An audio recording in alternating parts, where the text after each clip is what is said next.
The Cerebral Entertainment Podcast. And we are recording. Hi. Hello. Hi, people. And are you ready to record here? Yeah, let's do it. 3, 2, 1, and go. Hey, everybody. Welcome back to yet another riveting edition of the Cerebral Entertainment Podcast. I'm James, and of course, with me, as always, is my good friend Colt Cato. Yes, sir. How you doing, man? It's been so long since anyone has been riveted by us. Or since... Okay, I almost said since we riveted each other, and I'm not going to. Please don't. Please don't. I mean, the phrase itself, what you just said, could have went many different ways. So there are a lot of jokes in there, but anyway, it is good to be riveting again. For sure. In the microphones for our CEP listeners. Mm-hmm. It's great to be back in your new-to-me podcast studio. Yeah. Which I know you've been in here for what, about a month now in the studio? Somewhere around there, yeah. Yeah, Mm-hmm. and it's looking good. Raised on the radio, you're using this as your backdrop, as your setting, and doing a great job there. And so, yeah, I'm happy to finally get settled in here and, We got some work to do, soak but it in. We'll get there. Yeah, it's looking good, man. So, yeah, our hiatus. I mean, we've been off for a while. They have. Pretty much, man. For as far as the Cerebral Entertainment Podcast is concerned, we've been off for most of the summer. Yeah. And into now what's almost winter time. We went through the fall and into the winter. Yeah, we had a short hiatus that lasted a little while, and then we came back for a little while. But it was mainly, I think it was mainly just our episodes, right? We weren't really doing any guests or anything like that much here and there. And then life kicked in again, and, hiatuses again. So, Yeah, and I noticed your post the other day on Facebook. It just said life, ... Am I right? And you got so many likes on that. It's like people were feeling that. It's like, yeah, dude, I know. I get that. Yes, sir, you are right. Yes, life. No, but you're right. And so, yeah, we did have some guests on. I don't want to start mentioning names because I'll forget somebody, and I always feel bad about that, even if they don't notice. Right. But we had some guests, but then we had a lot of chats, and then, like you said, life got in the way again, and another hiatus came upon us. So the hiatus, I guess we can go ahead and mention that our great topic that we can't seem to get away from, COVID-19, was in fact part of the perpetuating factor in said hiatus. For sure. And so we both had our bouts with COVID and many different, two very different experiences with COVID. Yep. And so if you don't mind, go ahead and start us off and tell us about your relationship with Rona and how you all relationship with the Rona. how you all like broke that. it off, and or whether or not maybe you're still seeing each other on the side. What's going on? I really don't want to ever see her again, to be honest with you. That was a one and done type of deal. She is a foul temptress. She screwed up my life for a straight week. Yeah. Yeah, it was pretty rough. I know we both had different experiences with it. I know everyone has different experiences with it. And it's the craziest thing to me because it's like we have a disease or a virus that some people die from. Some people have it and don't even know they have it. But that person that doesn't know they have it can give it to somebody else and they can die from it. Yes. Okay. What do you want me to do with that information? I mean, you literally just have to kind of just live your life and say, okay, well, I mean, you can take the precautions that you need. Masks do help. That's all the information Apparently, I got. you can stay at home and hide Right. from the world. Right. And you can buy up all the Clorox wipes and the hand sanitizer and, of course, all the toilet paper. Which seems like there was another round of that hoarding of toilet paper recently. There was. I didn't even realize it was happening. I saw a little bit of a trace of it on social media, and I was like, really? That's happening again? I hadn't noticed. And the next time I went to the store, lo and behold, there was no toilet paper there. I was like, well, shit, here we go again. And we still have no reasoning, right? Well, remember during our warm-up session, we clarified that this is not an ass disease. This is a respiratory illness. It does not have anything to do with the ass, although there are some folks who do suffer from more like gastrointestinal issues. Yeah. From COVID, really? Okay. Yep. I had a relative who got COVID before I did, and of course he isolated, quarantined himself for a while. But he said he hardly had any respiratory illness whatsoever, but had more of the diarrhea, the shitting of the pants, type of behavior, Gotcha. type of actions. It's terrible. I know. But and his kids both got it too, and I believe that one of the kids actually got some of the respiratory, and then the other child, which they're not children, they're grown adults, but anyway, they're his children, and they kind of in one family unit had all three different experiences with COVID to some degree, and so that just goes to show you it's not just like a variance that, from one county to the next, it might differ. This is within, basically, two of them live in the same house, and one of them lives somewhere else, but they're always together. Wouldn't that suck, though, if it was, like, different by county? Like, Washington County, they all shit their pants over there. Madison County, their throats are sore or something. I don't know. It's just... Well, as long as I could choose the county based on the symptoms that, you get from the Rona, that Right. wouldn't be too bad of a deal, but... Right. No, so you had, what symptoms did you have specifically that had you down for a week? Because you were down for the count there for a minute. Yeah, so sore throat minorly, not a word, it is now. I get it. A little bit of sore throat and mainly a little bit of a headache, but it was mainly muscle fatigue, brain fog, and just like physical fatigue. To where, so like, it was on a Tuesday night. I was started to feel crappy. Didn't really think much of it. And it's not that I haven't ever like not believed in COVID, but it's oddly one of those things where you don't really know until you've been through it. Yeah. What it is. And the biggest thing for me is that I'm a guy that doesn't really get sick. I'll get the flu here and there, but even then it's maybe 2 days. And most of the time it doesn't like knock me on my ass. Most of the time I can still function and get through it. But this was not that case. I felt crappy on a Tuesday night, woke up the next morning, and it felt like sinus drainage was going on. So I just I took some minor medicine, and I text my manager, and I was like, hey, I'm going to be a couple hours late to work. I'm going to sleep this off. I think everything will be fine. Okay. So I go into work. I feel fine for an hour or so. And then by the time that second hour hits, I'm like, my eyes are closing. Like there's nothing stopping me from it. So I like went to the bathroom and I hung out in there for just a little bit, just trying to kind of gather myself a little bit. And nothing was helping. And I only needed to work like 3 hours to get my time in to go home.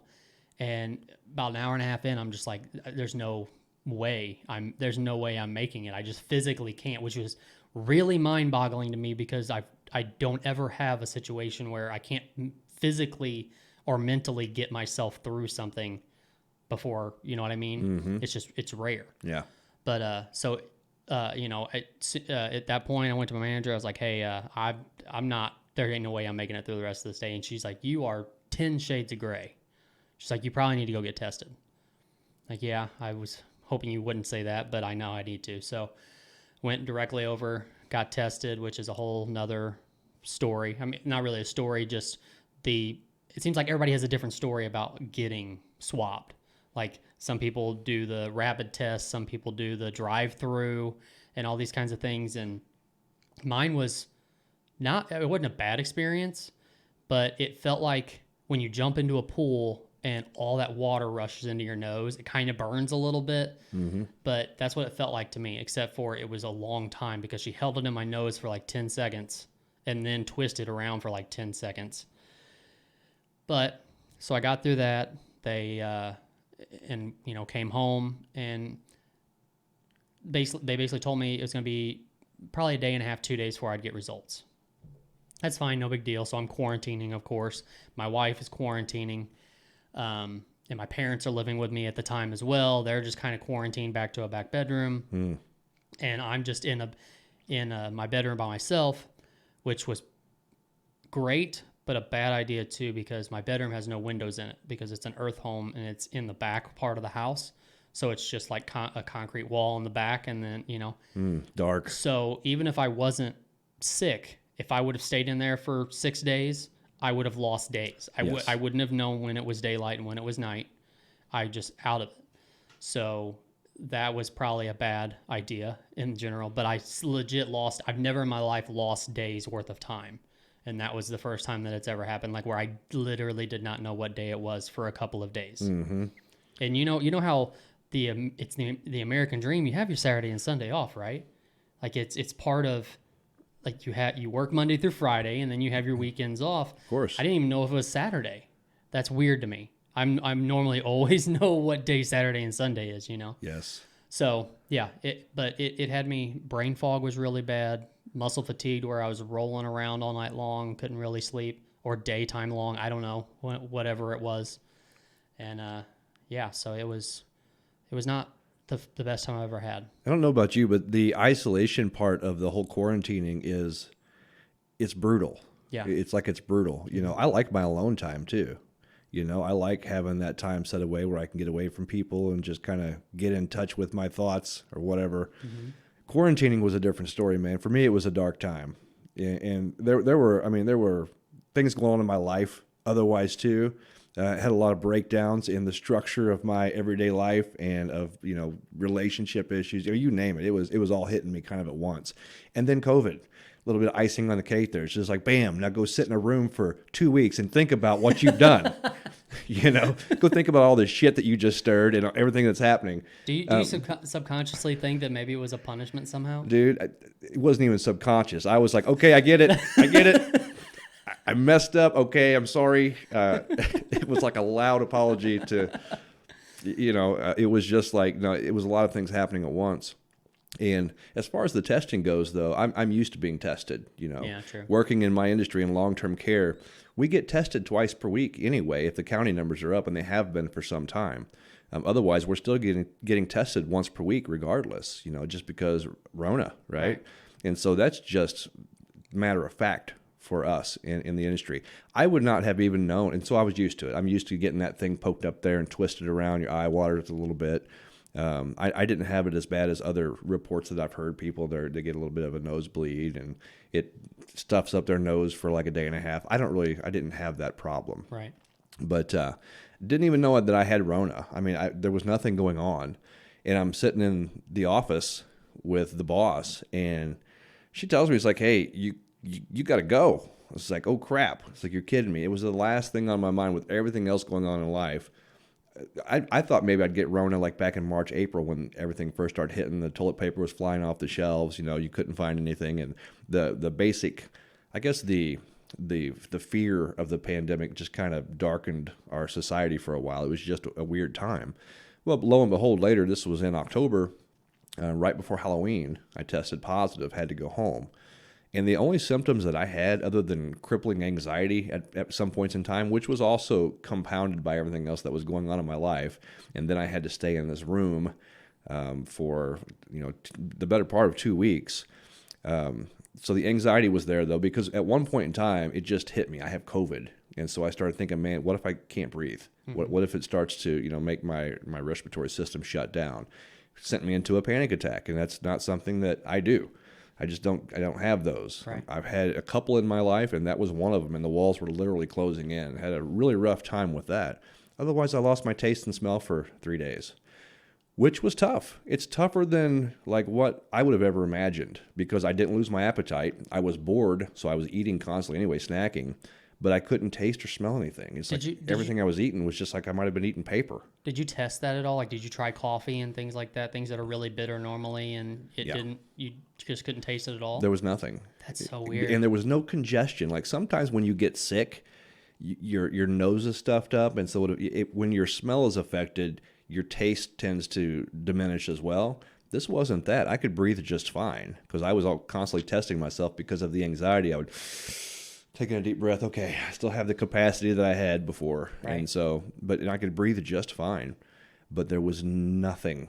There was no taste, no smell. And I had read during that time some research. I don't want to spout it off now because I don't remember it all and I don't have it handy, but about how COVID affects the actual, like, it's not just the taste buds, it's the receptors in your brain that tell you what the taste buds are supposed to do. Somehow it's affecting that. And so it wasn't a matter of congestion once again. It was a matter of like the absence of taste in my receptors, whatever that means. But anyway, that was weird. Let me tell you what fixed it, though. And I can't say for sure it fixed it, but this is what jump-started my taste buds again. And it was a magical moment. Red Hot Riplets. It was on day 3. Now, I'm not saying Red Hot Riplets is the antidote. but I'm saying it's worth a shot because it worked for me. I mean, you never have a bad time with a Red Hot Riplet regardless, so it's definitely worth a shot. That's right. That's right. And so I figured, I didn't have any expectation of being able to taste the Red Hot Riplets when I was shoving them in my mouth. But I love Red Hot Riplets anyway, and so I thought, why not? And so I started eating them, and all of a sudden it was like, it wasn't quite a tingling, but something like that. It's like everything started firing back up, and I could taste the Red Hot Riplets. And honestly, that's really what started to turn around my COVID experience was in Red Hot Riplets. Thank you, Old Vienna, coming to save the day again. But yeah, that was my experience, man, and never did have symptoms. I mean, I had to really, really focus and concentrate on whether or not I had a sore throat, a little tingle, just a little, nothing. I've had much more severe colds, common colds, right. Whatever. It was nothing for me. So if I hadn't have gotten tested because of the work that I do, I would have never known until I lost my taste. And so how many people do you think are out there who have no clue they're carrying the Rona around to everybody else? And that's what blows my mind about this whole thing. And I understand that there's just not enough tests out there to test everyone, once a week or whatever. Mm-hmm. I get it. But it's like, okay, so like I do factory work, so I'm in a plant full of people. Half the people in there could have it and not know they have it. Half the people in there could be on their deathbed because they have it. But anybody who has it, like knows they have it, they have the health department has to contact anybody that they've been around in the last however many days. Mm-hmm. But if you don't get tested and you don't show symptoms, you don't know you have it. But you can still go to work and you can still do all these things without ever getting tested. Yes. It doesn't, like, I understand that there's nothing you can really do, but it doesn't make sense because it's like, okay, just because I got tested, it's basically like I don't have it because I can still go to work and I can still do all these things. I don't have to quarantine, mm-hmm. Or anything like that. But other people are on their deathbed because they for sure have it, but they could have gotten it from one of those people. It's crazy. But like I said, I understand that there's just not enough tests in the world to be able to test everyone, once a week. All the time. Yeah, right. And that's what you would have to do, man, because I think everybody's chasing their tail out of necessity because nobody really knows what to do because of the elusive nature of COVID. Right. You can have it and not show symptoms. And there are some people out there who are really sick and they don't have COVID. They just have the flu or right. the cold or something, a severe cold, something like that. So there's just no way to really tell. But at some degree, it's just going to have to run its course, don't you think? I mean, I think people are doing the best they can for good reason because I've known, I know people who died from COVID, several people. Now, granted, all the people that I know were elderly or they had other severe bodily conditions. They had a medical condition. One, she was young. She was about my age, so youngish. And she had a respiratory condition. She passed away because it attacked, where your weakness is. That's another thing about the devil COVID. It goes to where your weakness is. Like if you have any kind of a pre-existing condition, COVID comes over the top and takes you out based on that condition that you have. That's just that, that's pretty vicious, But otherwise, I mean, what else are you going to do? I mean, there's been a severe lapse in our quality of life across the world, but just speaking, in our country, in our region, you're seeing small businesses get shut down while the big ones are staying open. And even the big ones are losing money. They're suffering to the degree that a big business suffers during a pandemic. And people are staying at home. There's been no concerts. You can't go to sporting events. All these things have been shut down. And I understand that we're trying to save as many people as possible, but at the same time, don't you think it's just probably to some degree it's going to have to run its course, and we're going to have to get past this and then move on into life post-COVID? Yeah, but they're going to want that. They're going to want us to get through it with as little spreading as possible. If that makes any sense. Yeah, it does. Let's not worry about concerts and things like that right now because, let's let it run its course without having those things. Problem is, how long is that course going to be ran before we get back to any of those kinds of things? It's just, and when do we know that the course, it has ran its course? When do we know we can go back to normal? New Zealand just said that they're virus free and everything's fine again. How do you do that? Yeah, I don't know if I believe them. I don't know if I buy that. But yeah, you do it because I don't know if they've shut down all travel, which I think at one point they did. I don't know if that's still the case. Probably is. So they don't have anybody from the outside coming in.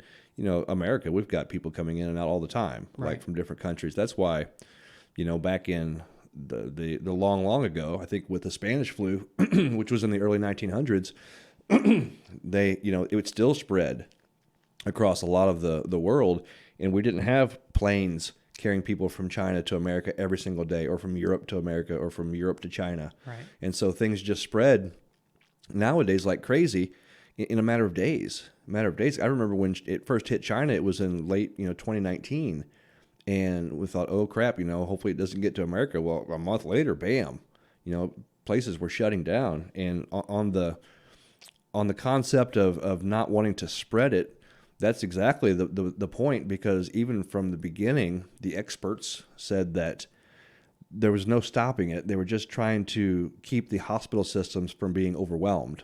And I could see that now, because if you go up to, like, for instance, St. Anthony's Hospital up in St. Louis, they have a tent city built up there with, I guess, oxygen tanks and things like that for people, because they don't have enough room inside. Right. And people who have other medical conditions. I know someone who they had a fall and had some other problems going on. They went up there to St. Anthony's and couldn't be seen because COVID was overwhelming the hospital. So if you got something else going on, you break your arm, or you got, I don't know, a piece of glass stuck in your foot or something like that, you try to go to the hospital, you can't, because the hospital systems are overwhelmed with this, their max capacity because of all the people who need their services because of COVID. So that was what they were trying to quell. That's what they were trying to manage by the social distancing, not having the concerts, not having the sporting events. And I get it, but it's still this quality of life thing. I just don't know what the answer is, I guess. It seems to me like at this point, with the social distancing measures that we have, it's going to have to run its course, and we're going to have to move on from that point. Right. And, of course, now what they're saying is going to hopefully help us the vaccination, right, which is a whole other ball of wax. Do you have any thoughts on the vaccination? I'm going to give you the easy answer. I'm going to let it run for a while, and then if we don't have people turning into zombies or whatever, then I'll put more thought into it. Yes. As of right now, I don't have a desire to. Should I? Probably. If it's a possibility that it could make me not have to go through what I went through, then I should probably be thinking harder about it. And I know there's a lot of people out there who are 100% against it. A lot of people out there who are 100% for it. Mm-hmm. But I do have a lot of friends who are in the medical field who are, of course, required to get it. And I haven't seen any issues from any of them yet. Yeah. I do have a question, though. Did you see, I think there's several videos out, but have you seen like some of the fake vaccination videos that have been floating around? Yes. The one in particular where I don't even know who the dude was, but he looked like a high-level doctor of some kind or something. He was an Asian guy, right? Was this guy Asian? I don't know, but it just showed another doctor giving this guy an injection, and the syringe didn't look like it had anything in it anyway. And he never pushed it down. Yeah, and he kind of went like this, but there was no. You could tell it was. But who's going to post that though? I mean, if I'm somebody and I'm trying to perpetuate some kind of false narrative, I want to put on this ruse so that people think that this guy's getting a vaccination. I could have done a much better job than what they did. Why couldn't you fill it with like saline or something like that? Give them an injection of something, right, to at least make it look good. But they knew this was going to be videotaped. This was a lot of people were there apparently, because as soon as it was done, you heard people clapping and cheering and stuff. Yeah. It's like, man, I don't. It was in like this professional official setting, like almost like a White House type of setting, something like that. I don't know where it was at, but it's almost too fake, dude. Yeah. It's like if you're going to fake something, they can do a better job than that. Right. So it makes me wonder, what the hell? Was this something that was supposed to trick people into thinking that the whole thing is fake? Because that's how fake it looked. It looked too fake to be real whatsoever. Right. You know what I'm saying? So I don't get that video. And I was thinking about that. At that same token, though, because I do work in the healthcare field, and it's not mandatory yet to work at least in my field, and have to get the vaccination. But if at some point in time it is, and I'm more on the fence now after that video, not because I feel like they were faking us trying to get us to take the vaccination, even though it may be unsafe. I'm back to what the hell, because I don't know what was going on there. Right. Because if they're going to fake something, they can fake it and fool a greater part of the population, I would think. Right. Because that video was terrible. Whatever they were doing, I don't know. I just don't get it. Right. I don't know what was going on there. So, but the vaccination, I want to do it, and I'm not a vaccine guy. I don't think I've ever had the flu shot, ever. And I don't have problems with the flu. And I think that's probably, if you can be like that, that's the way to go. Let your body's natural immunities like do its thing. Mm-hmm. But if COVID is, because I do know people that have died, and I don't want to spread it to anyone who is immunocompromised. I don't want to be that guy because I don't want to, I guess, be the selfish guy or whatever. But so I'm thinking, okay, well, the vaccine's probably a good thing. But at the same time, is it safe? Because this has been pushed through quicker than any other vaccine ever in the history of vaccines, as far as I know. I'm not a vaccine historian or anything, but from what I gather, this was pushed through way, way quicker. And people are lined up, though, man. Mm-hmm. I mean, you hear everybody from Joe Rogan saying, "Yeah, I'll take it as soon as I get the chance," to other, just high level people, that you see, high visibility people, famous people. And then even friends. I've seen people on Facebook, like you said, in the medical community, who are getting the shot, and they're proud to do it, and they're posting videos of it. Okay, I get it. And that's kind of where I was leaning as well, because I know a lot of people who are 100% against it. They're 100%, and I get why. So I almost want to be that guy just to do it, to get it. And if I fall out, if something bad happens to me, then not to get the shot. But if I do okay and I take the vaccine and everything's kosher, then you might want to reconsider go ahead and getting it. Not just for you, but for those around you. I don't know. I mean, I have a mom who's 67 years old now, I don't want her to get COVID and really suffer because of her age. Right. Even though I think she's probably already had it. She just never got tested. I've had a lot of people in my circle of people who have said that. I'm pretty sure I had it back then. Mm-hmm. Have you heard I've heard several different things, but the main one that I've heard is 3 months, that apparently after you've had it, it's supposed to be like 3 months that you're immune to it. I wonder how they know that. Just from, I guess, the studies, watching people through this past year and something who have had COVID. It just doesn't seem like it's really, I mean, I know a year's a long time, but it doesn't seem like it's been long enough to be able to come up with those kind of numbers and that kind of time frame. You know what I mean? Yeah, it's a generalization. I'm sure it's somewhat of an educated guess to some degree, I would imagine, you know.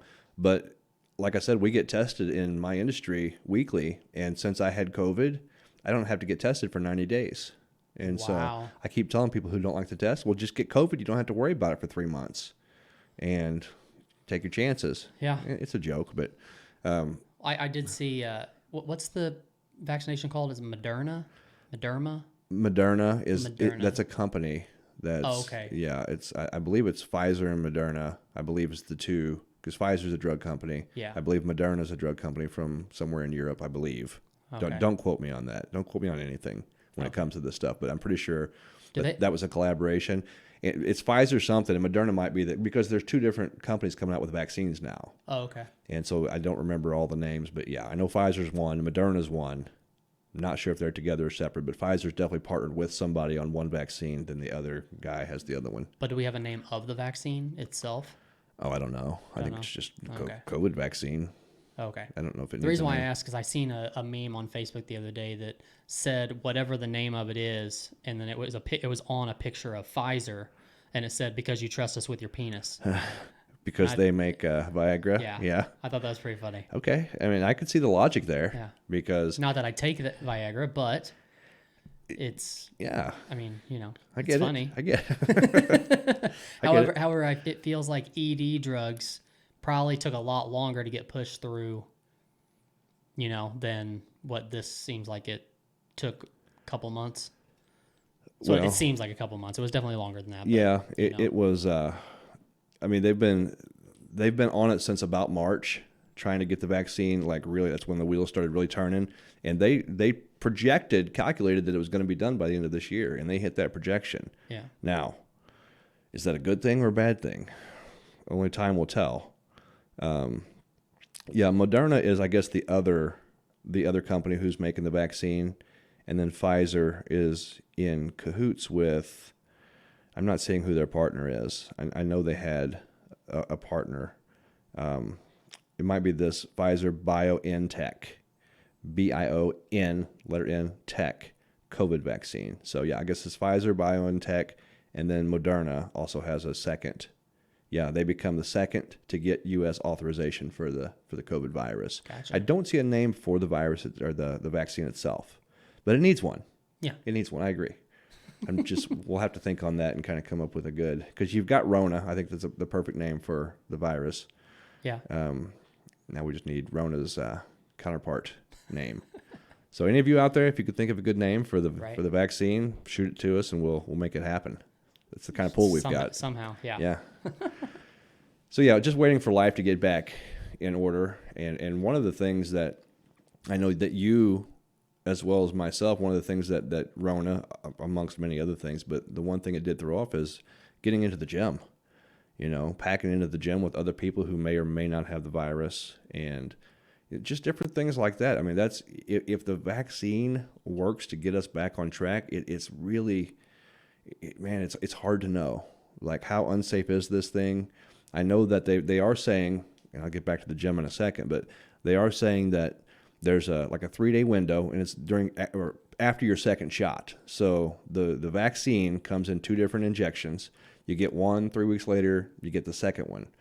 After the first one, nothing. It's just they're putting in this molecule that synthesizes the protein, whatever, and helps your body to learn how to fight off the virus. They're not injecting you with a live virus like they do with, my understanding is, the flu virus. Okay. But then after the second shot, you get sick for a couple days, 2 or 3 days, and it's like you have the flu. And so you're going to feel like shit there for a minute.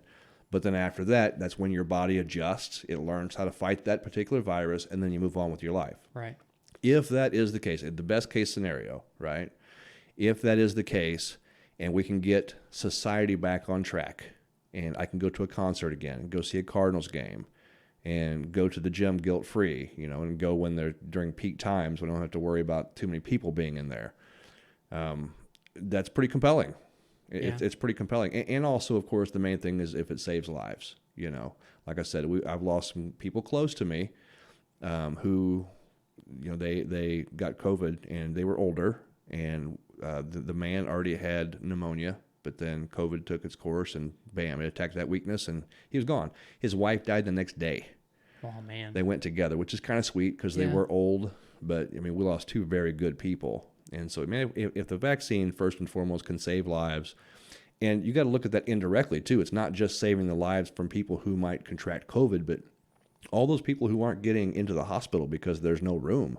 What's going on with them? I mean, they might have some kind of late stage or mid-stage disease that turns late stage because they can't go in and get their treatment. Or you might have someone with an infection that can't get to the hospital because the hospitals are overwhelmed and they become septic, and then their organs start shutting down and they die, you know? So there's a lot of indirect things going on here too, as well as the indirect impact on our economy and on those small business owners that we know personally, and the people out there who use that as their job to put food on the table for them and their kids, So if a vaccine can turn all of that around, it's pretty compelling. Yeah. The conspiracy theories do still ring in my head, though, as usual. So, you have any examples off the top of your head of a conspiracy? Like, what kind of a conspiracy is running in your head that would tell you, I don't want to get this vaccine? Well, I mean, because of that. Yeah, that video, it just perpetuates those things too, right? It's like, what's even going on there? Yeah. It's almost too fake to be fake or whatever. I don't even know what I'm trying to say there, but that's what the video does to my head. It really confuses me. Right. Well, at first, Bill Gates being behind this in general is just weird. I saw a meme the other day, and a lot of people pick on Bill Gates, and if you talk to like some of our other friends, they'll take up for Bill Gates. Like, look, he's been out there feeding poor countries for a while and helping people become literate in ghetto situations, poverty situations, I should say. in different places in the world. But him being a part of it in general, the richest man in the world, or it used to be at least before Bezos kind of took that crown, but him being a part of it in any way, it automatically is suspicious to a guy like me. It's like, what are you doing? What's your angle? I mean, is it not just the money aspect? The money that it takes to actually is that why he got his name attached to it? You think is just because he's forking over a lot of money that is needed to get everything done that needs to be done for this? Yeah, and he already has the mechanisms in place. The Bill Gates Foundation, Oh yeah, Bill and Melinda Gates Foundation, I guess is what it is. They've been doing good stuff all over the world, and so it's not just that though. Then these conspiracy theories start coming out. But yeah, I do think that's why he's already conquered the world, like the tech world and the financial, like how much more money can you pile up on top of more money? Mm-hmm. He's already conquered that. So the guy's got to do something. So he's wanting to kind of take this, this path of doing good things, Right. And so I guess trying to just make sure that he leaves his legacy, not just that he's, super rich and does computers and he's a nerd, and do something else to kind of, right. Anyway, then and you can research this because he's been talking about a vaccine and he's even mentioned COVID sooner than just here recently, like before this COVID-19 came out, and so once again, it's like, well, why were you working on this before? Well, he has insight into a lot of these different things, the viruses. If you focus on that, you can do your research and know that COVID has been around for a long time. It's just that COVID-19 is the most recent iteration of the COVID virus, right, or the COVID disease, however that works. Coronavirus is what's like on the back of the Clorox wipes. Right. It says these wipes will help to kill the coronavirus, and it's been on there forever. Nobody just noticed until. But it's like a strain of that, right? Yeah, it's a mutation. It's just like the flu. Like every year, you can get a flu shot every year, but it's the strain of the flu changes right. every year. And I've been told, and whether it's true or not, but it came from a medical professional, is that they don't get the flu shot because that it's a different strain every year. So what you're getting was what was made in the past year to fight off the flu, the strain of the flu that was happening that year. Right. So you could get it this year, but the flu shot you're getting is to fight off what was around here last year. Yeah. Kind of thing. So right. I don't know. I mean, is it better safe than sorry? I don't know, but I don't either. The flu, I don't ever touch the vaccine.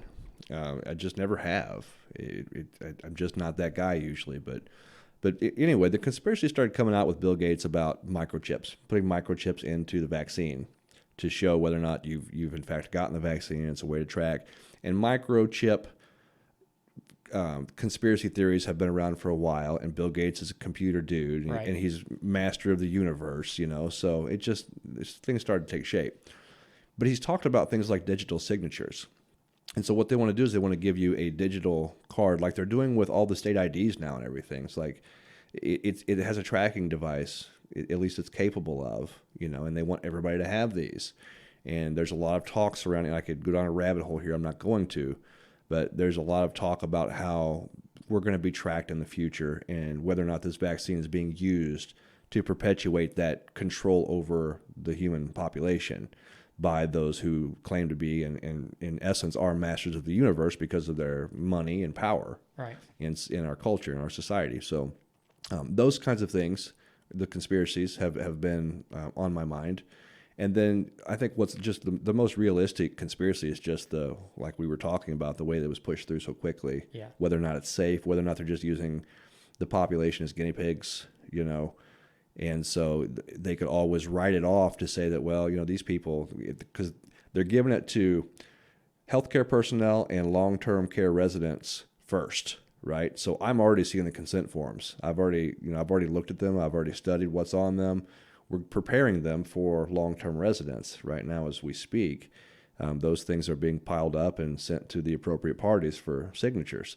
So for people who are already sick or people who are already like on the front lines, hospital staff, people like that, there's already a pretty good backdrop for an excuse to say, well, they were already probably going to get sick, and so the vaccine probably had nothing to do with it, so on and so forth. So just that kind of like the fear of the unknown is huge. Well, it's kind of scary too, though, because it's like, okay, we're prioritizing who gets it first, who gets the vaccination first. Right. So healthcare professionals, of course, is going to be in that that first category. Yeah. But then it's also the older crowd. So I think it's like 65 and older. They're prioritized over everybody else.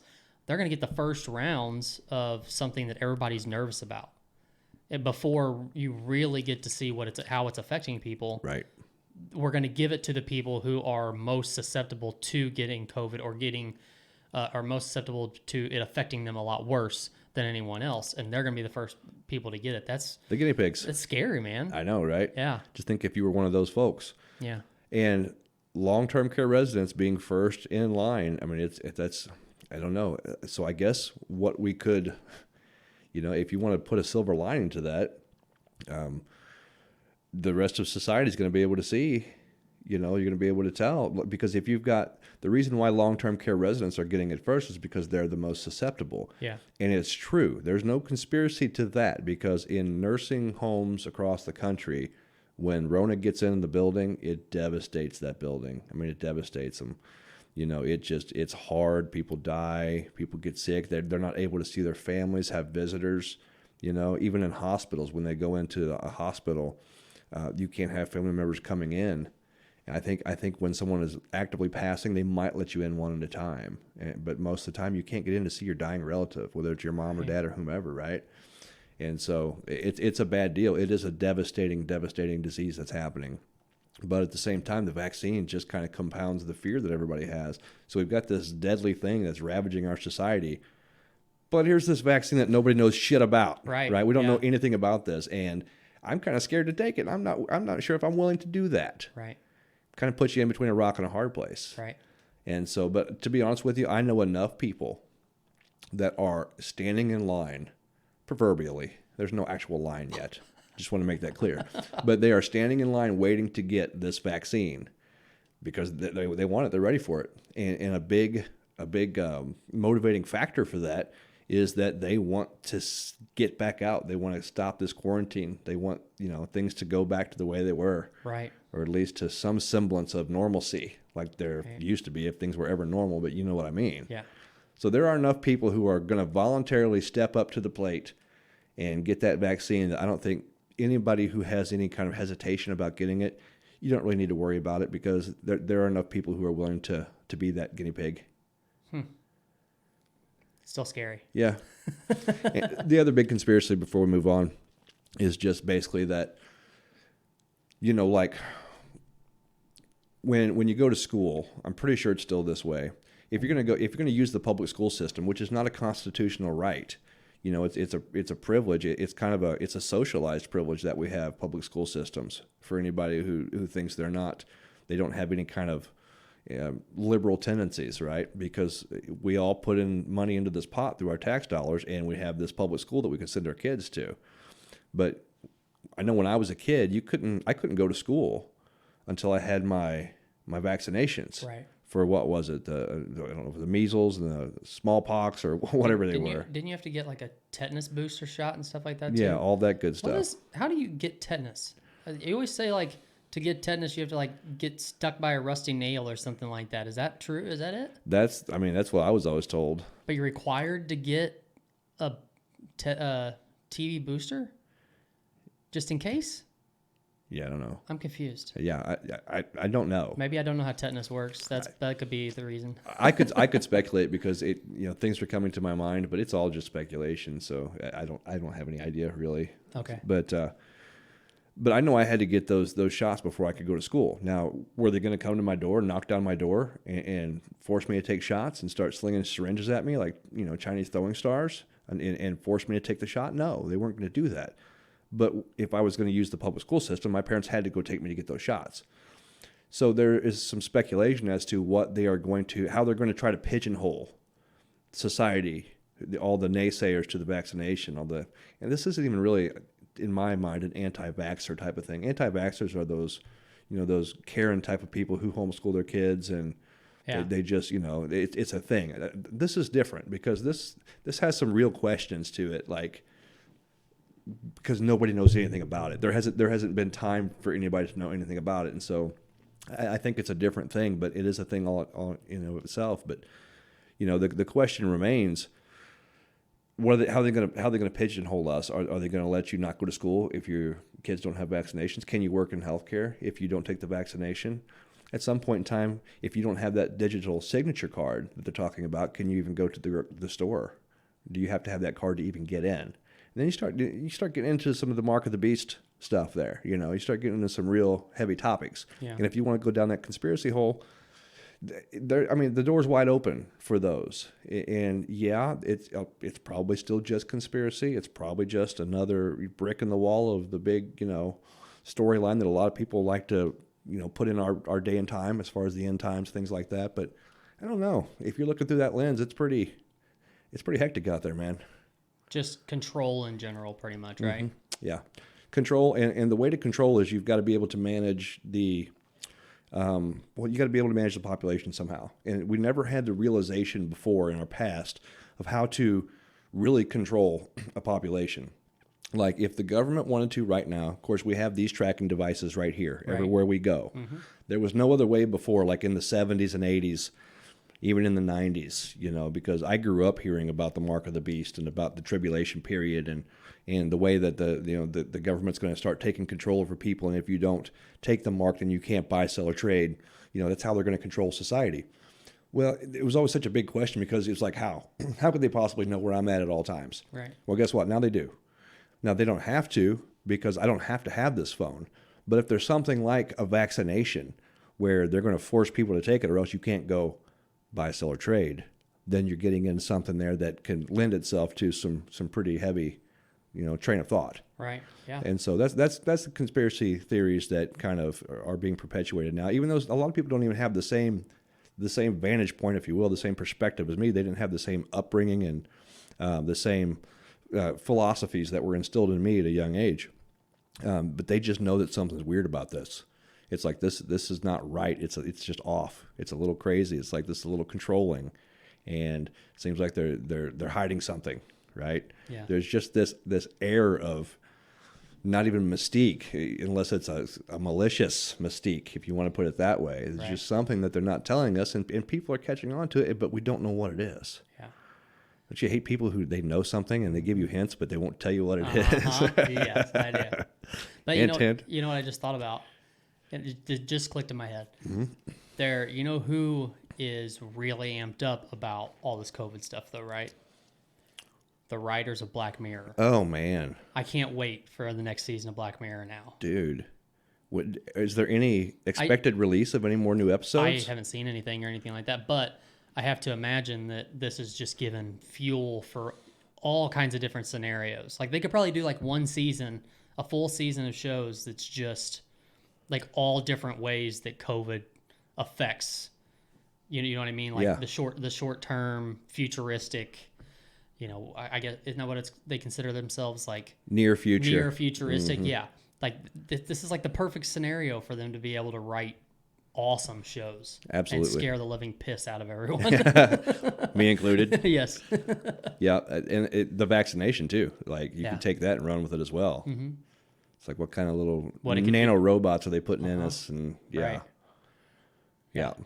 I forget who it was. I think it was a Poindexter was his last name, which is a famous family in America for a long time. But there was a recording, and one of his friends at the time recorded him saying something like, well, yeah, our plan is to put chips in everybody, and if we don't like that person, if they're not doing the right thing, we shut them off. Meaning that they just turn you off like a computer. It's like they just objectify the general population based off their money and power because they have now the technology is what it all comes down to. Without the technology, there was no. I mean, you could look back all through history. Those in power have always tried to ultimately control the population. Always. That's how, like, during the time before the Gutenberg press, the Bible was only in, I think, Latin. It was only written in that, and there was no mass dissemination of it because nobody could read. Nobody could read. And so what happened is Gutenberg printed the Bible, bunches of it, I think, and that was after the King James Version was written. He printed a bunch of them. Then that's what perpetuated, it's what really got Western civilization learning how to read. Because now there was a Bible that now they had it in their hands. Really? They didn't have to rely on the translation of the priest who could tell them anything that he wanted to. Gotcha. And so the hierarchy, like the Pope was in charge, the kings of countries would relegate to the Pope basically their decisions. He was the one really making all the decisions through them to the population, and it was just this means of control. And they used one of the main sources of a mechanism of control, which was religion, Right. in order to control the people. People have always tried to control the population. So it's nothing different, but technology changes things. So for somebody conspiracy minded, you're not saying that the virus was put out there on purpose, but you're saying that there are means to take advantage of it being out there to control people. There's been a saying out there, and I probably said it on the show several times, but you don't ever want to let a good crisis go to waste. Right.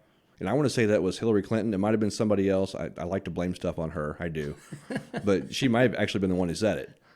But I think at the very least, they're not letting a good crisis go to waste because it's just a matter of time. A lot of these things are war, just a matter of time. You don't have to go out there really and try to start something just to, start some kind of a control mechanism to put it in place. Mm-hmm. When 9/11 happened, of course, there's some, conspiracy there, whether or not it was an inside job. But let's say it's not. If it's not, then what happened after that? They put in the Patriot Act, right? And they put in the NSA spying system that Snowden blew out. He blew that wide open. Mm-hmm. All these things, they didn't let that crisis go to waste so that they could take more and more power, get more and more information, keep all of our information on these mainframes. And they're not listening to what you and I say all the time. They don't need to. But if they ever felt like they did, they can access it through those mainframes. Okay, well, here's James Wade. I'm going to check his stuff out. Okay, he was talking on the phone here, and he looked up this website.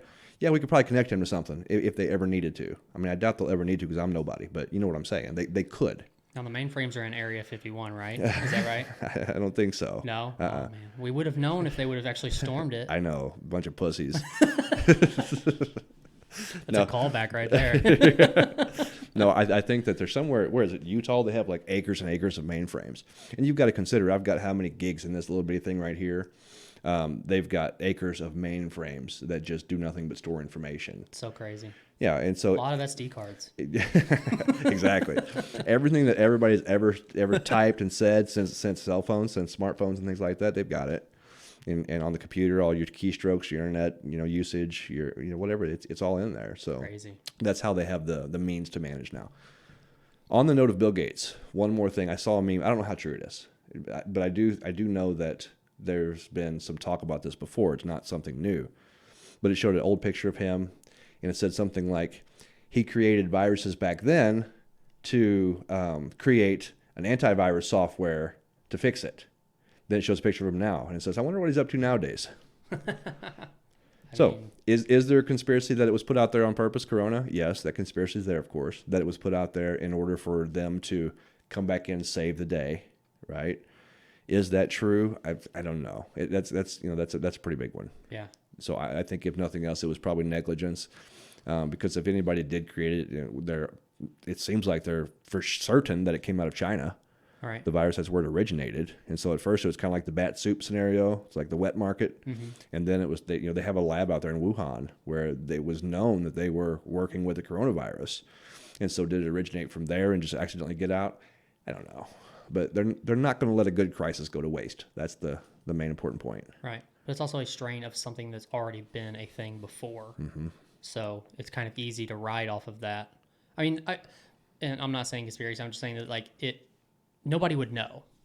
Like they could have named this anything they wanted to. They could have said it was a strain of anything. Like they could have said it's the flu. Mm-hmm. Nobody would have known. Right. Right. So it's like they pinpointed this one thing, like coronavirus, which is like we said, is on the back of every antibacterial wipe that you see. Mm-hmm. I don't know. It's just weird. I don't know. Like I said, it's just you could call it anything you want, but I don't know. Corona sounds pretty crazy to me. Well, it's catchy. And I know that Corona sales have gone down since all this started. Which I think is a shame because that's a good beer. It's a good beer. I like it. I haven't had one of those in a long time. I don't have them very often because I like to have those as kind of like a treat. Just an every once in a while thing because it has such a unique taste. Yeah, I can't do it all night long though. I can do a couple, but I normally have to do a lime. You do a lime? Not necessarily. No? Like if there's one available, yeah, but I'm not. If I have it at home, I'm not cutting a lime up and putting it in my Corona. Okay. No, but I tell you what else I like is Dos Equis. Yeah. I can take a Dos Equis here and there too, but I drink those sparingly just because they have such a unique taste. I don't want to burn out on it, I guess, and I just like it as a treat every once in a while. But I don't care what you say; they're best on the beach. They just are. Oh yeah, for sure. I mean, they just belong there. It's crazy. I could drink 100 Coronas if I'm on the beach and be perfectly fine with that. Not perfectly fine, but perfectly fine with that. That's what I mean. But I if I'm at home, I'm drinking, an IPA or a coffee stout or a Dunkel every now and again. It's Dunkel season right now. It is Dunkel. It's Dunkel and stouts, man. Yep. It's good season For 'em. sure. And I'm still drinking IPAs through the winter. And my, if I'm just drinking and just wasting time and not really, really focusing and trying to soak in the flavor so much, then I go with my Budweiser. I'm okay with that too. Yeah. Yeah. But Yeah, I normally start out with something that I'm really wanting the flavor for. I mean, I don't. I know like a lot of craft beer connoisseurs can do I'm literally going out because I want to taste. I want to taste all the flavors in this beer and things like that, and that's great. Mm-hmm. But craft beer, after like 2 to 3, yeah, your taste buds are not firing on all cylinders like you want them to, anyways. Mm-hmm. So I always plan on the outcome of drinking even when I'm going to just try a beer or two. Yeah. I'm expecting, okay, what beer do I really want to try? I'll try one of this and one of that. All right, now give me a Budweiser or give me something to finish off the night with. Yeah. So. Yeah. Yeah. I'd say that's the case unless I'm sticking with one particular type of craft beer. Like if I'm only doing a particular type of IPA, I can have 3 or 4 of those and do okay because I'm not trying to throw my taste buds off, right. And differentiate. And I find that works pretty well. Or if I'm just drinking coffee stouts, I can go through 3 or 4 coffee stouts and still do okay. Mm-hmm. But if you're sampling, I agree. There is no like nonstop path to sampling 5, 6, 7 craft beers. Right. Plus, you're going to be wasted. Yeah. From my experience, because I've tried it. But yeah, No. you lose your taste buds. And you can try to cleanse, but it doesn't really work all that well. Not in my opinion. I would say. I mean, it takes research to know how to. I mean, I'm sure like if you go to a bartender and say, "Hey, I want a flight of 5 different beers," so they're going to give you little glasses of each one. Yes. They're going to tell you what order you should drink those in based off of the style of the beer and how your taste buds react to different beers and things like that. But I don't know. It's just even one. Like I think a flight of like 4 or 5 is the best idea. And then don't go for another flight because I think your taste buds are, and most people go for a variety when they get a flight. Sure, of course. Variety, everything from an IPA to a Dunkel to something white, a white lager. Yeah. Mm-hmm. So and once you do that, you're all over the place anyways, and especially if you don't know what you're really trying to taste. Like if you just get a flight just because you've seen 5 different beers up there, if you don't have a description on those or anything like that, and you're just trying to taste what you can taste, there's an art to craft beer is what I'm trying to say. There is. There's a science behind it. Yeah. Even like in a flight or if you're drinking in succession, it's like which ones do you drink first to draw out, elongate the taste buds that you have so that you get to taste all the beers. Right. Like you probably don't want to start out with an IPA, right? Is that your understanding? Because to me, that blows my taste buds. Yeah, I don't remember, to be honest. I think the hoppiness of IPAs, I can't really taste anything else, at least not distinguish it like I could pre the IPA. Yeah. After that IPA, it's pretty much I'm either IPA at that point on, or I'm going to Budweiser because at that point I'm just drinking. Yeah. I'm not tasting and savoring and, Right. Getting the full experience. That should be Budweiser's new slogan, is just drinking. Yes. Yeah. We're not so much for tasting. Which, back in the day I used to be a Bud Light guy, but there was a change in me. And nowadays the light beers, they don't cut it for me. I have to have a full flavored beer, if you can call Budweiser a full flavored beer, I guess, for what it is, an American lager that's mass produced across the planet. I guess that they do have that taste because I'm drawn to it more so than just about any other mass produced beer. Mm-hmm. But I tell you another one that I've drank again here recently that I use as a treat, and it really, really fires up my taste buds. Blue Moon. I haven't had one of those in a really long time. Dude, I had a draft Blue Moon the other day with my steak, and of course they had the orange in it instead of the lime. The orange is a good addition, and Blue Moon's got it going on. Yeah. It's not something you want to like sit down and drink a 12-pack of for sure. Right. But a couple Blue Moons, especially with dinner with the steak. Oh man. Which we say that, but we've had a few times in the past where we hung out at B-Dubs for the night to do just to hang out, and we've gone through quite a few pitchers of Blue Moon. Undoubtedly. Yeah. Yeah. So you can do a 12-pack if you wanted to. You can. I'm just saying it's not a good idea. I'm just saying for the approach that we're looking for. Yeah. Right. Because I'm not trying to be a hypocrite. I'm not saying that I've never done this. I've been through a 6-pack of IPA. I went through a 6-pack of IPA the other night, and it was a good time. Like it's probably like drinking 13 or 14 Budweisers, to be honest with you. Yeah. Because I don't know, the alcohol content is just on point with them. But after the second, third IPA, you're not really enjoying the IPA in all its fullness and all its flavor. At that point in time, you're just drinking. So if you have a backup beer, then you want to go for that. Same with Blue Moon, like and Dos Equis, Corona. You can drink those like it's going out of style, but it's just not the preferred method for the experience that you get with those beers. Right, and that's the thing is like, and the cool thing about most craft breweries, like say your Urban Chestnuts or your Civil Life or all these places in St. Louis, is that most of them have like a Pilsner too, or a light lager as well. Now, is it going to taste like a Budweiser? If you go in there and say, what do you have that tastes most like Bud Light? They're probably going to give you something, but there's most of the time a Pilsner or a lager or something like that you can do. So even if you go to, like me, like I said, I go to a craft brewery, I'm focused on 1 to 2, maybe 3 at the most beers that I really want to taste. I really want to, get the flavor from. And then let's switch over to that Pilsner, because I know that's going to be a light drinking beer, but it's still not going to be a Bud Light. It's still going to be, a little bit higher ABV most of the time, and still going to have more flavor than a light enough to drink, but it's still a lot of flavor. Now, I like the logic. I might actually, though, if I'm taking my own experience and using some of that logic, I might actually start out with like a citywide Pilsner, because it is light, because it's not going to wreck my taste buds. Okay. And then move on to something heavier, then maybe finish off with an IPA, and then go back to the Pilsner. Okay.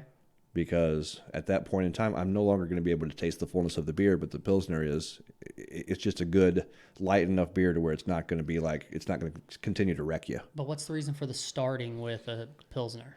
Because I do like the way it tastes, especially Citywide. I mentioned that one on purpose. Citywide Pilsner, that's one of my favorite beers in that genre of beer.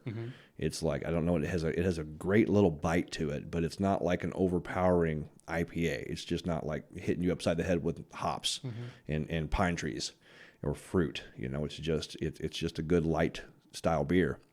I might even start off, like if I'm at home, I might start off with a Schlafly's White Lager. There you go. Those are good. And then move on to a Citywide Pils. And then maybe go into maybe some kind of a Giddy Goat or a chocolate milk stout. And then finish off with an IPA, right? And then if I continue to drink, if I'm at home, I'm probably going back to Budweiser, because then I'm just drinking. Yeah. The funny thing is we're saying this because this is what we would do, but there's probably, if any craft beer brewer or anything out there is going to look at you guys, you are idiots. Yeah, I know. They're probably like laughing and mocking. Don't do any. Don't listen to them at all. No, this isn't for you. We're talking about us right now. This is for us. Oh wait, there's a camera on? What's going on?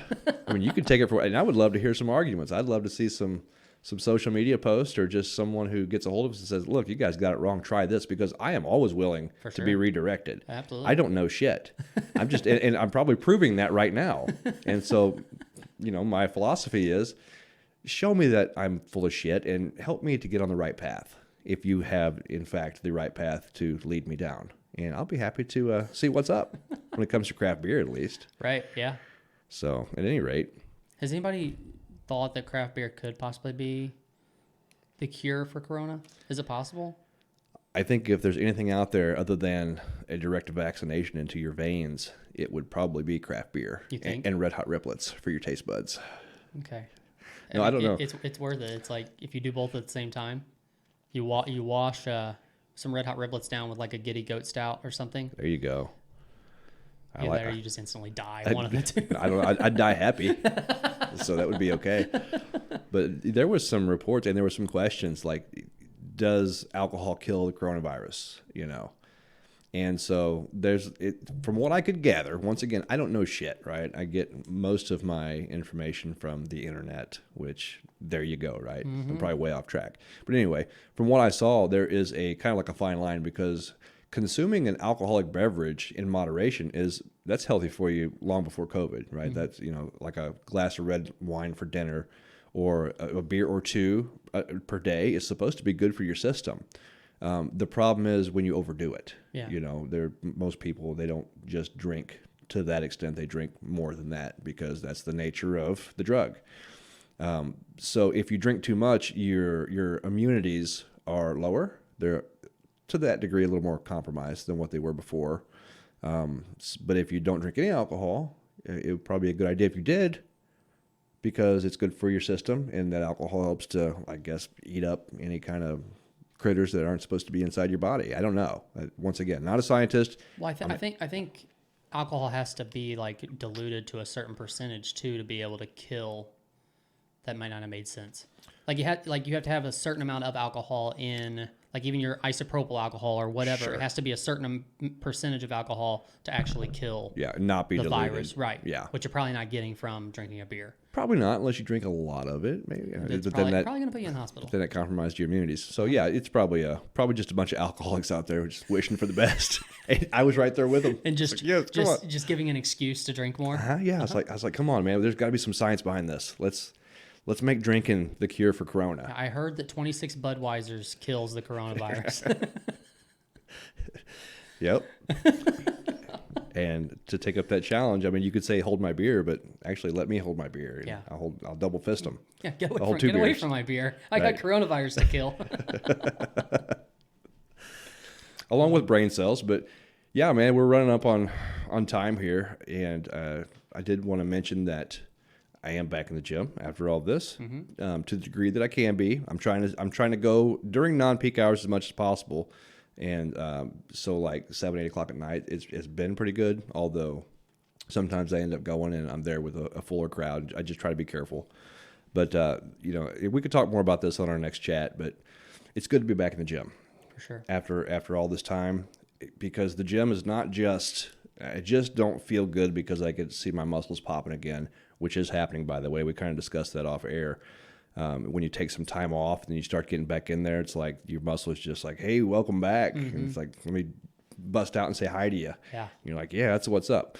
But it's also, man, it's my number one coping skill. It is. It's just to be able to go into the gym and exert that energy and to get that physical release is, there's just nothing else that I have in life that compares to it, And so I do believe that exercise, to whatever degree that anyone does it, if you're a runner, that's your thing. I do appreciate being on the elliptical, and at a certain point, like I try to manage it when my endorphins really kick in and just wash over me, and I get that runner's high. It's like I've learned how to manage that to spread it out so it doesn't just hit me all at once. Because it feels great when it hits me all at once, but then I have to go the rest of the way without the use of those endorphins. So you can use those as a tool. I learned this just by kind of monitoring myself and having that kind of insight, paying attention to what's going on in my body when I'm doing that kind of physical activity. So runners, I'm sure they have their own thing. CrossFit, all these people, they have their different modes of exercise. Lifting right now, man, is just my number one coping skill. It's a stress reliever. It makes my body feel good. I feel like my immune system is strengthened by it. My psychology is definitely strengthened by it. My emotional and mental state is just, for that time during Corona, when I had Corona, it was such a dark time for all those reasons, personal problems, quarantine, isolation, the lack of exercise. I mean, it was like a perfect storm of depression, basically, and then anxiety. And so it's very good to be back, and I heard you're back too. I am, but to go with the whole quarantining thing, that's actually a scary thing for some people, like people who maybe aren't the most stable or that have demons, those kinds of things. And we don't have to get deep into it, but I don't know if people really think about the people who have to be quarantined that aren't normally used to quarantining. So even if even if I have some demons and I'm quarantined in my home, I'm quarantined in my bedroom. My wife's still here, but not in the same room with me. I really don't have contact with anybody, and you're forced to just kind of not talk to yourself, but you're forced kind of to deal with yourself. You're forced to deal with yourself. Mm-hmm. I'm not that way, but I've never really been forced to have to do that either. If I was in more of the quarantine state like you were, I might have had to do that. I say luckily, but luckily I had the brain fog and the things that didn't make me have to, really sit there and think about things inside my head. You were distracted with actual physical symptoms. Right, yeah. So, but I don't know. That's important though, to know that people are, not only could they be sick, but they also are now stuck sick on their own. Mm-hmm. And, have to deal with stuff like that. But anyways, I am back in the gym. Yeah. Same concept. I was off for 2 or 3 months, which is literally the longest I've been off since I was 16, probably. I've never taken that long a time off. No kidding. And it feels really good to get back in. And I probably since I was 16, have not felt some of the just snaps of anger that I got in the time that I was out. Like there was times where I would even notice it right after it happened, like just the smallest thing I'd fly off the handle about and not really just realize it like right after, be like, whoa, like I couldn't even control that just happened. And the gym legit helps with that. Like that physical release from lifting and cardio and stuff like that definitely does. I don't know if it's just a mindset thing or what, but it definitely releases a lot of that anger. I mean, I still got some. There's still some rattling around in there, but sure. Yeah. So, but my question is, so we go to the same gym, of course. Mm-hmm. We don't have a whole lot to choose from in our area. I mean, we live in the woods down in, BFE. Right. So as far as like the people in the gym, are you seeing anybody wearing masks? No. In the gym? No. I'm not seeing anybody. No. At all. Does that bother you? No. Not at all. Nope. Okay. Should it? I don't know. I was just curious. Does it bother you? Where's the question coming from? Well, when I got back into the gym after having Corona, I did wear a mask for a couple of weeks while I was in there, and made it a point to, which everybody should be doing anyways, but made it a point to wipe down the machines and the benches and stuff beforehand, yes. and lift and wipe them back down again when I'm done. That way the next person that comes up, that kind of thing. Everybody should be doing that in general. Correct. However, I was making it more of a point to do it, but I was also wearing a mask. Something kind of funny that we were talking about off air a little bit was that as you said, when you get back into the gym, things start popping a little bit that you're really not used to. Maybe they're doing the same thing they always have. It's just it's been a while since you've really seen it, so now you're like taking advantage of it. Sure. And we don't have like massive guys at our gym. There's a few here and there, but I think we could hold our own, I guess, a little bit in the gym here and there, depending on who the crowd is that's in there. But I did have a day where, my shoulders were popping. I was looking pretty good. I was feeling pretty good while I was in the gym, weight continually going up and stuff. And I could tell, just like out of the corner of my eye, I would see, people looking at me or whatever. And it was motivation. Whether they were actually looking at me because of that, I don't know. But I used it as motivation. I was like, heck yeah, people are looking at me. And then about halfway through my workout, I realized I'm the only person in this fucking gym wearing a mask. That's probably the reason why people are looking at me. And they're probably looking at me like I'm an idiot because I'm wearing a mask. Yeah, it's an interesting point. Because I took a mask and I think maybe a couple times just in my pocket to see, because if the majority is wearing, and I'm usually not a follower like this, but if a majority of people are wearing a mask, I'm going to, because I want to respect the wishes of the majority of what people are doing. Does that make any sense? Yeah. Like I don't do it just because I want to be part of the crowd, but I in this case, I guess I kind of do. I want to make sure that I am I'm just not causing any harm, and I want to raise the level of comfortability. Plus, I want to be able to say that if Rona does spread, I want to be able to say, well, I had my mask on. I don't know about you, you know. Yeah. So there's that little bit of, I guess, something to fall back on. But the psychology of the mask, that's a whole other topic too that we could talk about. The psychology of wearing a mask, you know, and what that does for people. In the gym, I've noticed that most people don't care so much because they're already kind of healthy and they're staying in shape. But I bet you just about all of them have had Rona at one point or another. Probably. So far, you know. Yeah. Because we were in the same boat, and lo and behold, bam, and it affected us in very different ways. But I don't know. That is an interesting point, though, that you thought maybe, well, they're probably looking at me because of the mask. In a lot of places, people are looking at you because you don't have a mask on. Yeah, for sure. In other places, you know, like you can go through Walmart. Most of the time I wear my mask, 95% of the time. Sometimes I forget, and I'm not going to go back home to get a mask because I forgot mine. So I go ahead and I go through. And it could be just like the opposite of the whole gym thing. You know, people, I feel like they're looking at me because I don't have a mask on. Is it just my own self-conscious projection of them? They might just be looking at me because they're like, hey, you know, maybe I know that guy, or they might not even be looking at me. They're looking past me. But because I don't have a mask on, I'm feeling that kind of that notion that people are going to be judgmental and point their fingers at me. Then I think that they're looking at me in judgment, Right. and they're saying, how dare he come and spread his virus amongst these choppers. Kind of the same way with the mask thing that you were talking about. If they were, in fact, looking at you because of the mask, like, hey, who's this guy in here? Only guy with a mask on, thinking he's, you know, Dr. Fauci. Well,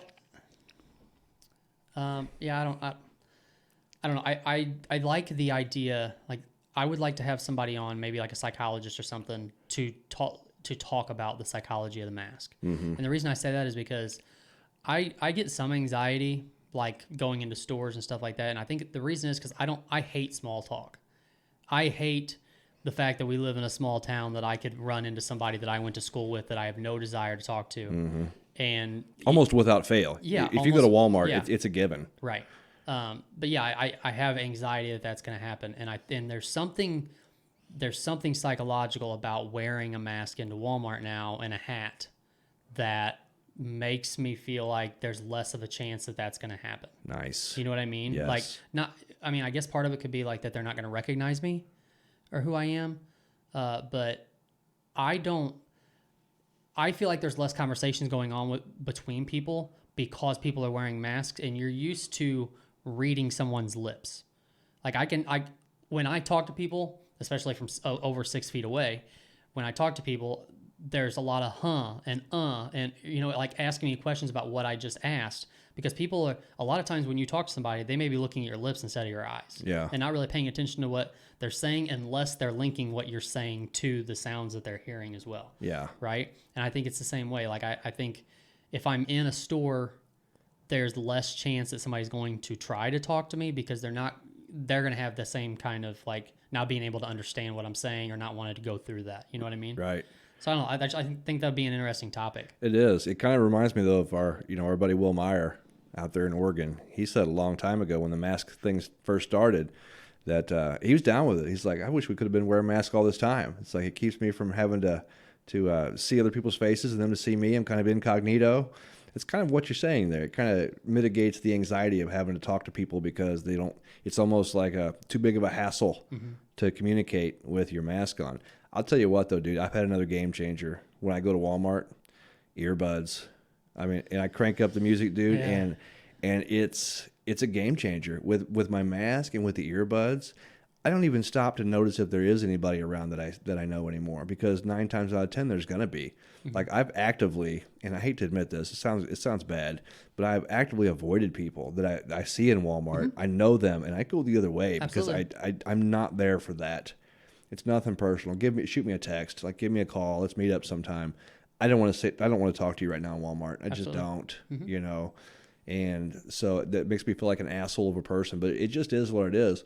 But with my earbuds in, it's like I don't even stop to notice anymore. I get hyper focused on what I'm there to do, and bam, I'm out. My thing with that though is it'd probably give me more anxiety than getting ran over by a shopping cart or something because I'm not paying attention, because it's taking more of your senses away, because you know what I mean. Like sound is a big thing when you're like walking through a store, or, walking into Walmart. You got to walk across the crosswalk Yeah. to get into the store. I'm probably going to get ran over by a truck because I'm not going to pay attention to. Maybe. You're willing to take that I think risk, it's is a what you're chance saying? I'm willing to take for you to wear your earbuds in. No, Trust me, I don't think dying in Walmart parking lot is where you're going to be happy. it's not the way you want to go. And this might be just my imagination to some degree. I don't feel like it is, but because I've noticed before that it seems like I'm even more vigilant with my sight when I have my earbuds in. Like I can see more things going on. It's almost like a compensation. Like heightens your other senses because Yeah. that one's taken away. Yeah, and I feel like that. And I'm usually doing it after I go to the gym, and so I already have my hard music on, right? Because I'm angering up the blood, lifting some weights. That carries over into my Walmart shopping, so the adrenaline's pumping too. That might have something to do with it as well. But I keep the hard music on, and it's just like I can see things in 4K, freaking, it's just very high def, and I see it quicker. It's just like, it seems like it's heightened to me. Now, once again, that might be the adrenaline mixed with some of my imagination and my ego, who knows, but it seems like it works for me. So I would at least advise you give it a shot and try not to get run over by a truck. A shopping cart's not going to kill you. But, and you might want to wait till after the holiday seasons because it's hectic out there. For sure. Well, that's true. Maybe a good lawsuit, though. Oh, good Should point. have had bumpers on that cart, Walmart. Yeah, but then will it not go through because I was wearing headphones and I wasn't paying attention? Oh, you put them up really quick. Oh, is that what you Yeah, just earbuds, stick them in your pocket. Okay. But, it could be an argument, but here I've got a sprained ankle. Walmart's paying me something. That's I true. guarantee it. So, dude, it's been real, man. It's, For sure. it's a good time to be back. I feel the podcast. It's the momentum. Podcast juices are flowing I've again. I've been itching, man. I've been itching. Kind of been waiting. Part of the hiatus was also me getting my shit together, getting my life back on track, and it's not. So it just It didn't work. It didn't work. So I figured we'll throw this back in. we just got to go with it. Just going to redirect my focus back over here. Put all the other stuff over there for the side. It'll work itself out someday, or not. I legit podcasting is a type of therapy. Mm-hmm. It is. And people may not realize it. But even if you don't podcast, even if you were to sit in a room by yourself and just talking to your phone for a little while or something, basically the same thing as writing in a diary or a journal or Right. Something like that. It's a way to get a feeling or a thought out of your head into a different space. Yeah. That you don't have to sit on as much anymore, or you get it out there. And that's why I love podcasting, is you get those thoughts out there and those feelings out there, and then they give you it back. Yeah. They either give you it back or they tell you why that's a great feeling to have or why you're fucked up, and And sometimes both. It's important to know both of those things, Yeah. Right. So yeah, that's why I love podcasting. Yeah, I agree with that. And podcasting with someone, whether it's, just co-host to co-host, or whether it's, doing an interview or something like that, I respect the people who do it independently, just by themselves. Mm-hmm. That's very hard for me to do. Yeah. It's hard to keep because you don't have anyone to bounce anything back off of. It's very difficult to do. I have mad respect for those people, but it's you're right though. Just being able to express yourself in some fashion or another to get things off your chest and express ideas. Ideas are cool when they're in your head, and sometimes they're even better up there until they come out of your mouth or whatever. But they're good up there, but that's not where they're supposed to stay. Ideas don't flourish in the head. They flourish outside when they materialize. Mm-hmm. And so that's one of the things that podcast also does. It helps you to express, but it also helps you to materialize ideas, information, whatever the case may be, express it and see where it goes from there. And who knows what the butterfly effect might cause. Right. So good times, man. Absolutely. Thanks for having me over to your brand new studio. I'm going to be problem. here a lot more often. You're damn right. Right? All right, man. All right.